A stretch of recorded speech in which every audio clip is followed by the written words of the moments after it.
Indonesia memiliki keberagaman suku dan adat istiadat yang sangat kaya. Tercermin lebih dari 1.300 suku bangsa, beragam bahasa daerah, pakaian adat, rumah adat, musik tradisional, makanan khas, serta upacara adat yang unik. Keberagaman ini mencakup berbagai aspek yang menjadi kekayaan budaya bangsa. Di video kali ini, Jalan Bareng Adisan akan mengungkap sejarah dan budaya yang ada di Museum Asmat. Seperti apa keseruannya? Ikutin terus ya.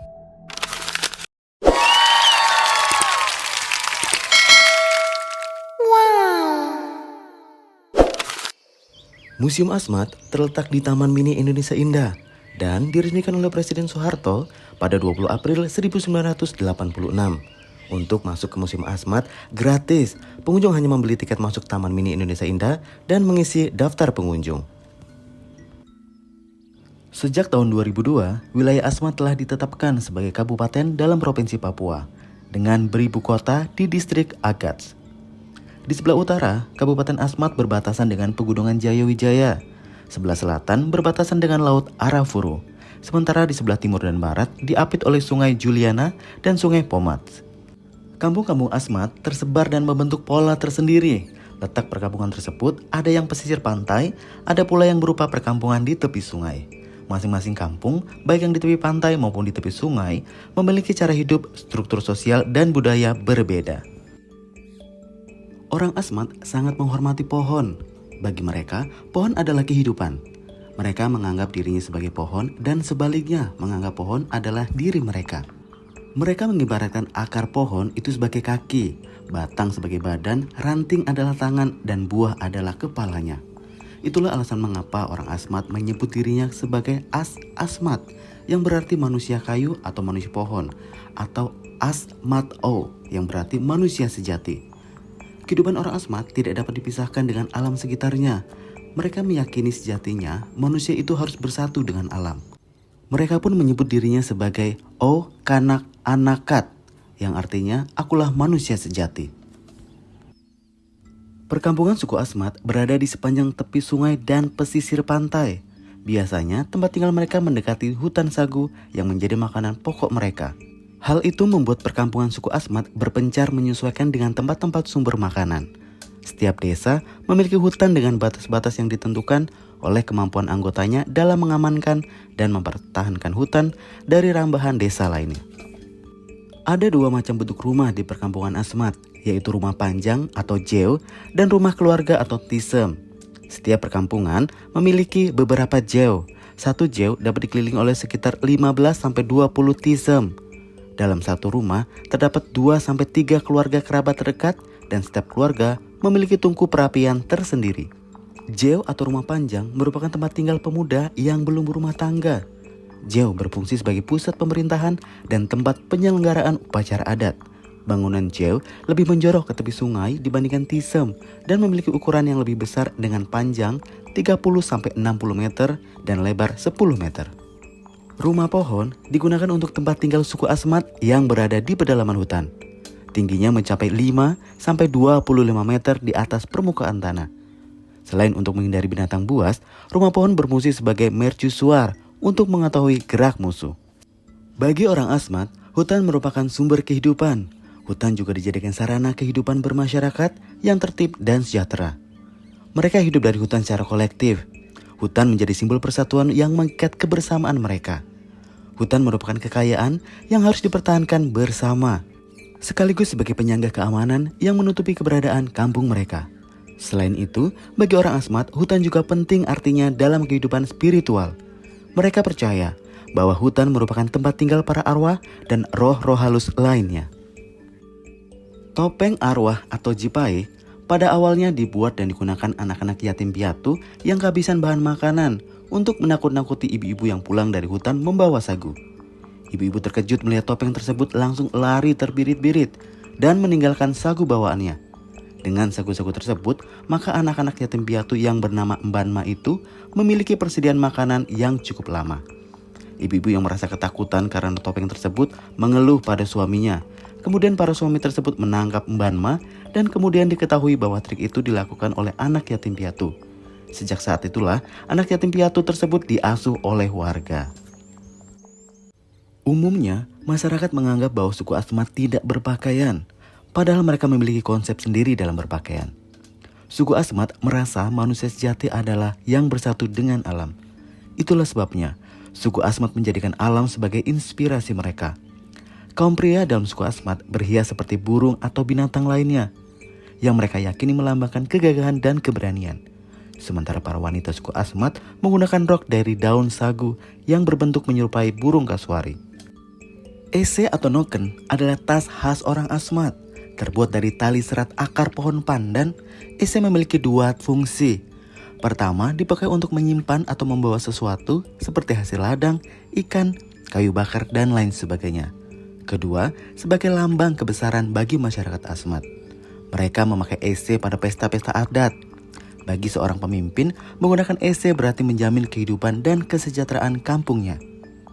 Ese biasanya diberi hiasan berupa ukiran kapur putih yang dibuat dari kulit siput dan warna merah dari tanah liat.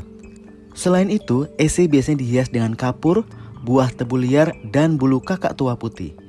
Karena keunikannya yang dibawa dengan kepala, ese didaftarkan ke UNESCO sebagai salah satu hasil karya tradisional dan warisan kebudayaan dunia. Kapak batu merupakan salah satu senjata suku Asmat. Selain sebagai senjata, suku Asmat sering menggunakan kapak batu sebagai alat untuk menebang pohon dan membantu mereka dalam proses pembuatan sagu. Bagi orang Asmat, kapak batu merupakan salah satu benda yang sangat mewah karena terbuat dari batu nefrit atau batu alam yang sangat susah ditemukan.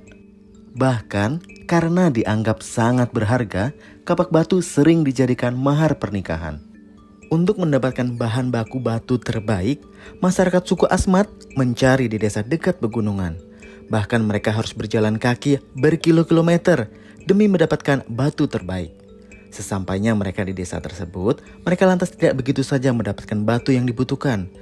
Sebab terkadang batu-batu tersebut harus dibarter dengan barang-barang yang mereka bawa dari desa. Tercatat ada dua jenis kapak batu yang dibuat oleh masyarakat suku Asmat, yaitu kapak genggam dan kapak yang memiliki gagang atau pegangan. Selain kapak batu, suku Asmat juga turut mengenal senjata tradisional lainnya, seperti pisau tusuk, tombak, dan panah. Berbeda halnya dengan kapak batu, senjata-senjata tradisional ini lebih difungsikan untuk berburu serta melindungi diri dari serangan musuh dan binatang buas. Untuk bahan yang digunakan untuk membuatnya sendiri berasal dari alam. Contohnya pisau tusuk. Senjata tradisional ini terbuat dari tulang burung kasuari. Agar lebih menarik, masyarakat suku Asmat menghiasnya dengan bulu burung kasuari, rajutan daun sagu, dan kerang-kerangan. Secara umum, dapat dikatakan bahwa senjata tradisional suku Asmat ini merupakan produk budaya menggambarkan betapa mereka sangat bersahaja, cinta keindahan, dan memiliki hidup harmonis dengan alam.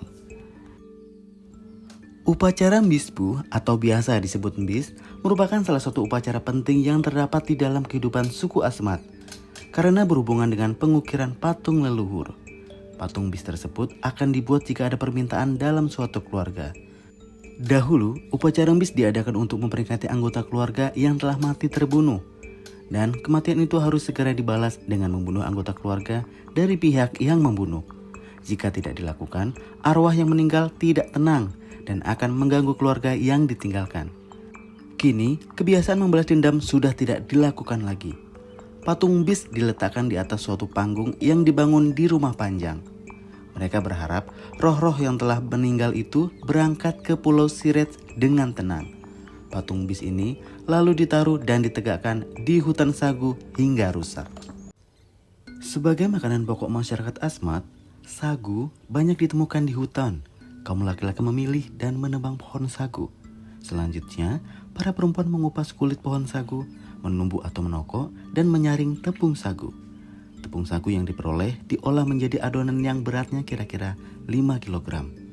Kemudian, adonan ini dibakar untuk mendapatkan bentuk yang semi padat, agar mudah dibawa dan disimpan sampai diperlukan. Proses pembuatan sagu mulai dari penebangan pohon hingga terbentuknya adonan siap masak memakan waktu sehari penuh. Suku Asmat tidak mengenal perkakas yang terbuat dari tanah liat, karena di sana tidak ditemukan tanah liat yang cocok untuk pembuatan wadah.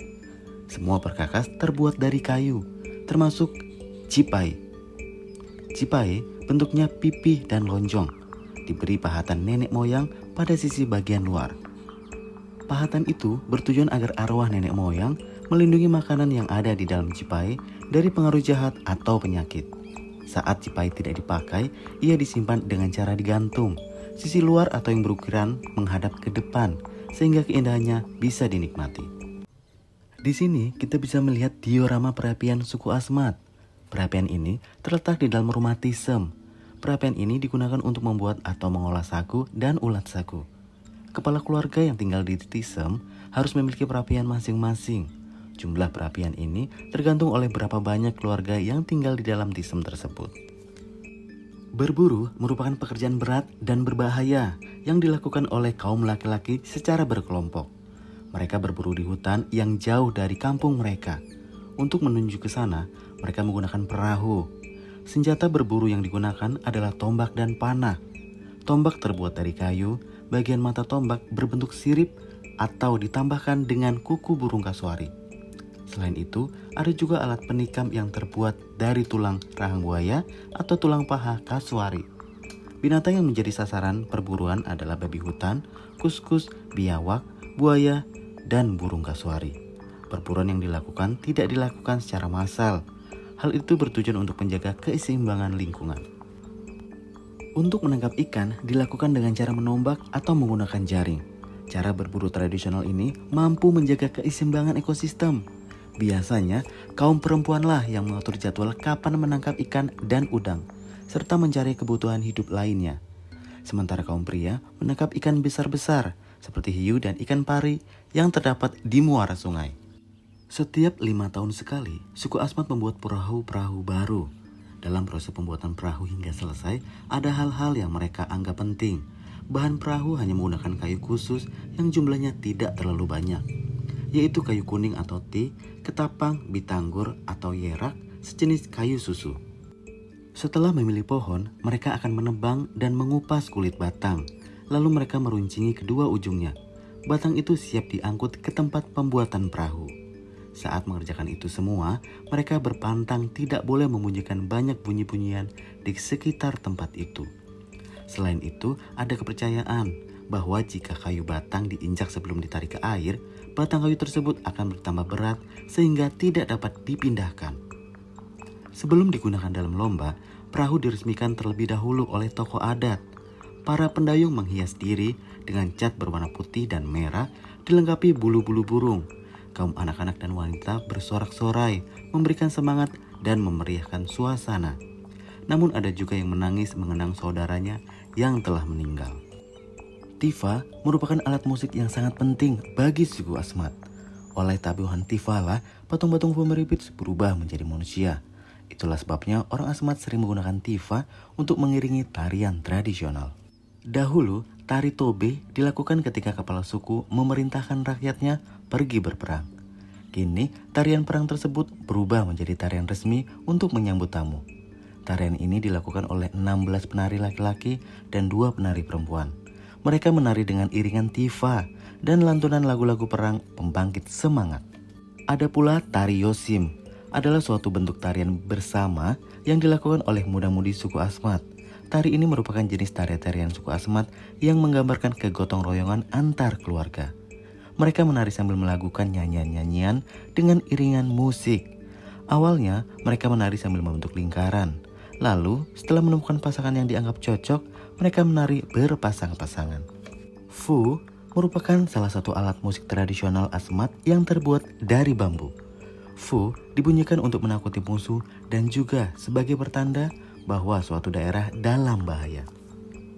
Suku Asmat percaya bahwa setiap arwah dari orang yang meninggal akan menuju ke negeri Safan. Perahu arwah atau Wuramon akan mengantarkan roh mereka menuju ke tempat tinggal nenek moyang.